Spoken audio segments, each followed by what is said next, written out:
Welcome, friends, to our devotional study today. We are beginning into Genesis chapter 32. In Genesis chapter 32, we see that Jacob becomes a prince with God, and we'll see how that develops as we move through this chapter. But before that happens, we notice in the first 23 verses of this chapter that Jacob is preparing to meet Esau.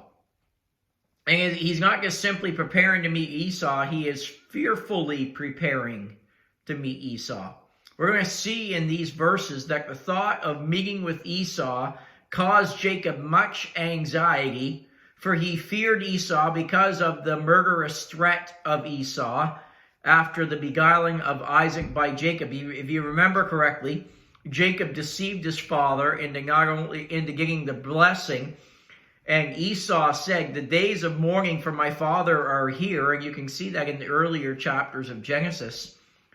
And he said, once my father dies, after that, then I'll kill Esau. So you can see, or kill Jacob. So you can see how Jacob is nervous and fearful about meeting Esau. And he's also fearful because he was informed in this chapter that Esau was coming to meet Jacob with an army of 400 men. And of course, the only people that Jacob had with him was his family. So these next two chapters, Genesis 32 and 33, are taken up with this reunion meeting of Jacob and Esau. So with that in mind, I want to read verses 1 and 2 today of Genesis 32. And we see here Jacob at Mahanaim. And notice what happens. Genesis 32 and verse 1. It says, "And Jacob went on his way, and the angels of God met him.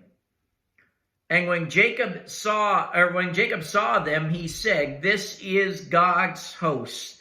And he called the name of that place Mahanaim, which means two hosts, as we're going to see in just a moment." So here we see that Jacob is traveling back to meet Esau, a man that he is fearful of, and rightly so, because or kind of rightly so, but still at the same wrongly so. Rightly so because Jacob had done him much wrong. Wrongly so because even though Jacob had wronged him, this is not the proper attitude that Esau should have had toward Jacob. So as we stop and we think about that, the question needs to be asked, and we need to be reminded of the fact of the importance of forgiveness. You see, the truth of the matter is, God has forgiven us so much. Who are we to be at the place in our lives that we would hold something over somebody else? And we need to be reminded, as we look at this passage, of the importance of forgiveness. You see, human tendency is we like to be at the place where when we need forgiveness, that somebody forgives us, but we don't like being good forgivers when somebody wrongs us. When the shoe is on the other foot, we don't like forgiving other people that much. And Jacob is very fearful here of what Esau is going to do. And in the process of traveling, we see in verse 1 that the angels of God met him. It says there in verse 1 that Jacob went on his way, and the angels of God met him. Now, I want you to understand where Jacob is here. Jacob has just left one enemy, his father-in-law. Laban did not like Jacob. Laban had changed the wages of Jacob, I don't know how many times. Laban had deceived Jacob in giving him the daughter that he had not asked for in marriage. And it's just been a relationship of deceit the whole way along. And then as Jacob left to go back home, Laban chased him for a week until he caught up to him. And when Laban caught him, in no uncertain terms, Laban had said to him, "If God had not spoken to me, I had every intention of doing you harm." So Jacob has just left one enemy, and now he is out to meet Esau, who was also an enemy. One whom Jacob had deceived, one whom Jacob had tricked.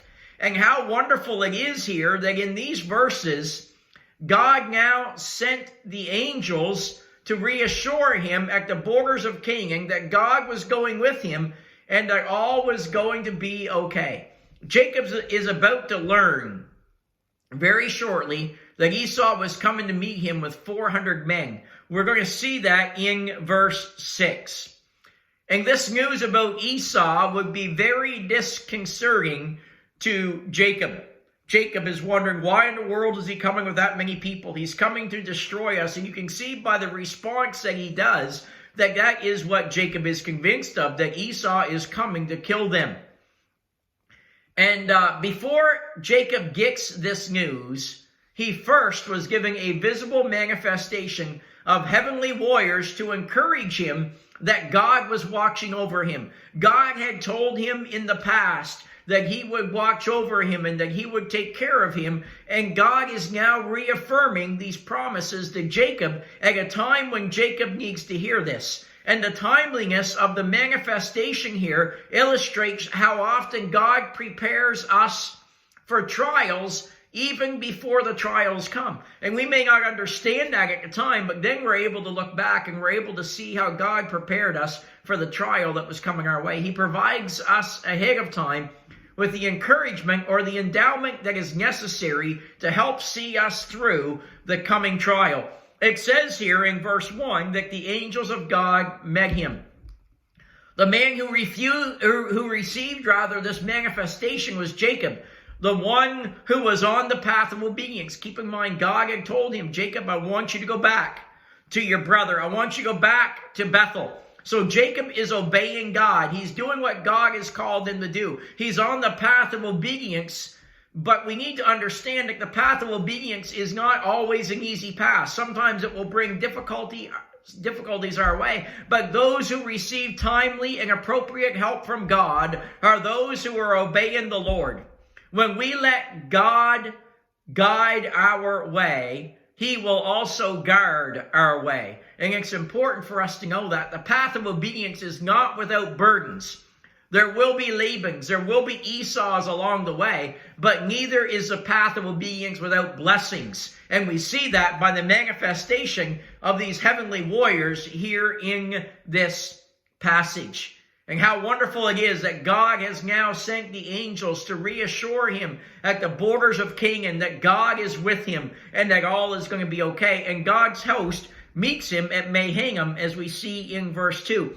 When Jacob saw them, he said, "This is God's host." And he called the name of that place Mahanaim, which simply means two hosts or camps. Could it be that there have been two hosts of angels here? One before Jacob and the other after Jacob, to guard him from before and behind on each side of him, to protect him as he followed that path of obedience that God had called him to. You see, the truth of the matter is this: God is doing two things here for him. First of all, God is providing protection through these hosts. God is reaffirming to Jacob, just before he hears about the 400 men coming, that God is there, that God is watching over him, that God is protecting him. The other thing that God is providing is not only protection, but company. And he's reminding Jacob that he's not alone. And friend, let me remind you, you are never alone. Jesus has said in Hebrews 13:5, "I will never leave thee nor forsake thee." And because he said that, we can say, "The Lord is my helper. I will not fear what man shall do unto me." Friend, let me assure you today that if you are a child of God, that you are never alone. That God is always with you, that He is your shield, that He is your refuge, that He is your strength. And the truth of the matter is, friend, you've trusted Him with your eternal destiny, and you can trust Him with whatever comes your way in the temporal today. Let's understand that we can take God at His word. Have a great day, friends.